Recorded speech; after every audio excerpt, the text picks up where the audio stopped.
one of the big problems that really, I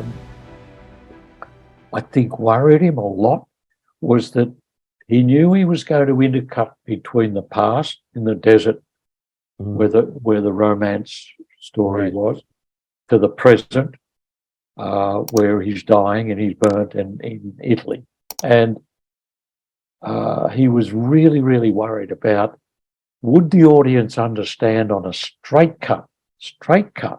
Would they understand they just left the desert and they're now in modern time in Italy? It worried him a lot, and he talked of building the hospital, the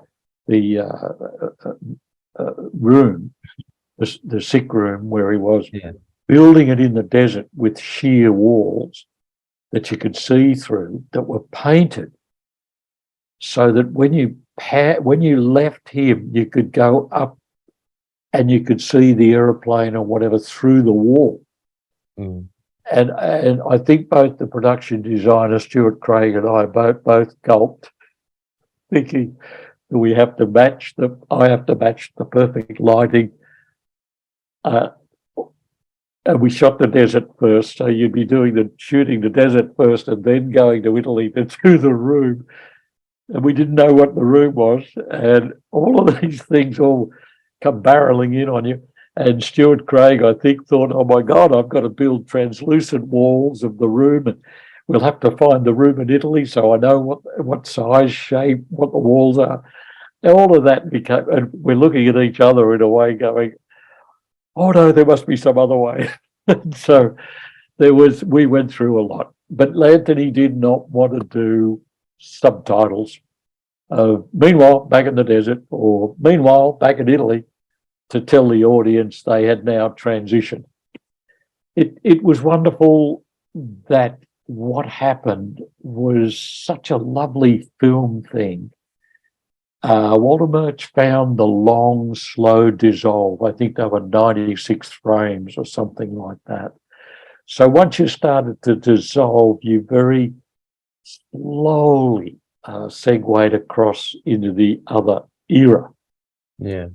And then I found that in the timing of the film, in the colour grading, that by keeping the desert slightly yellower and warmer, therefore prevailing a sort of a sense of heat, and then by keeping Italy cooler and bluer and therefore a little colder climatically, the transitions are perfect. I think they work.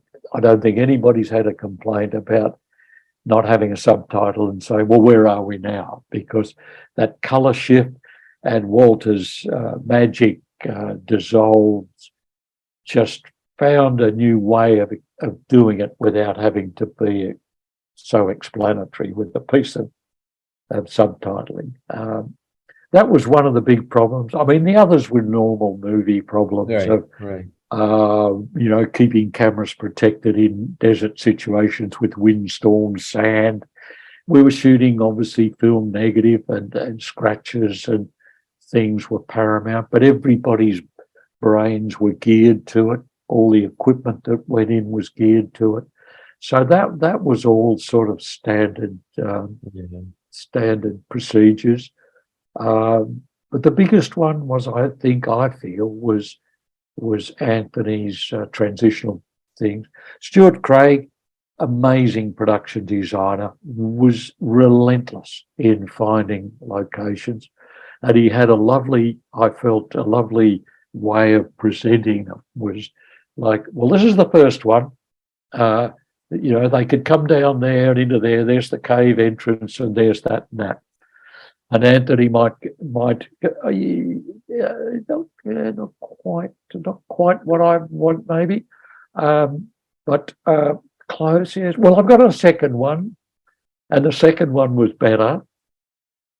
But if there was any question, he'd say, "Now I have a third," and the third one was always perfect.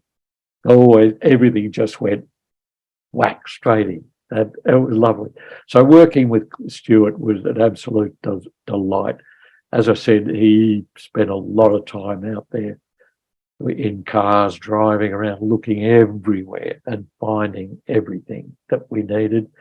The cave, unfortunately, was a long way from a road, so everything had to be schlepped in by hand. It meant we couldn't run a cable from the generator. So we had to use, for the exterior of the cave, we had to use available light and little lanterns and things, and some reflectors and bits of polystyrene bounce cards. But that's okay. I was at that stage very happy with that challenge. The interior of the cave, of course, was on a soundstage, completely built for us, and we were able to light that. Very sadly, I'd love to relight all that. I think I overlit it a bit. Sort of go nuts when you get in the cave. Oh, put a light there, put a light there. We've got lights everywhere. I'd love to take all the lights out except one, which you could do now on digital cameras, but we couldn't do on film. So it had all of those sort of problems, but really and truly a fantastic crew that just took it all in their stride. From the deserts to Italy, there wasn't anything really that wasn't out of the norm, except maybe the transitional things, but we solved them. I mean, filming on a beach itself, let alone desert, is difficult in a sense that if a single speck of sand, goes into the lens or to the camera or anything else, it's a pain. But being in the desert and dealing with film cameras and all the other equipment, it was it something that you were used to by that time, or was that your first desert kind of environment film? No, we had been working in Australia in the outback, Right. not quite as sandy desert as we had on English Patient, but certainly Gallipoli was out there in the back country, and it was desert country. So all of that protection was developed there. Every film I found that I was involved with, under those situations, we were able to develop new ideas. When new people, new camera crews came in, I found that we were quite capable. Somebody would say, oh, look, on a film we did this and this and this, so we'd incorporate that. So you build up a whole repertoire of defence against sand and dust and storms, right, wind, all of those sort of problems, rain included, if it's necessary. So really we were quite prepared when we went in. I did feel first time working with Italian crews, I found that interesting because partly in that they were more au fait with the American system, which was big gear, lots of it, big cars and trucks, and everything is mechanised, motorised, mobilised, whatever. Whereas in Australia, we had tended to be a lot less, and we used a lot less, partly because we couldn't afford anything else, and we didn't have it. It was pretty lean material. Panavision came to Australia, which was fantastic, and that they supplied the best of lenses and cameras. But the rest of the equipment was really put together by the grips and the electrics, and it was minimal gear, and we tended to light with that minimal gear, and so it wasn't a challenge to not have everything you needed in a truck parked beside a location in the desert. Like the cave entrance, we had to carry everything in. And the lights, we walked in on the survey, and Mo Flam, our wonderful New York gaffer, we're walking along, striding along, and he's being very quiet. And finally we got to a point and he said, John, we just finished the cable here. And I said, "You're joking, Mo. You mean we run out of cable?" And he said, Oh, "Yeah, we've still got 200 meters to go."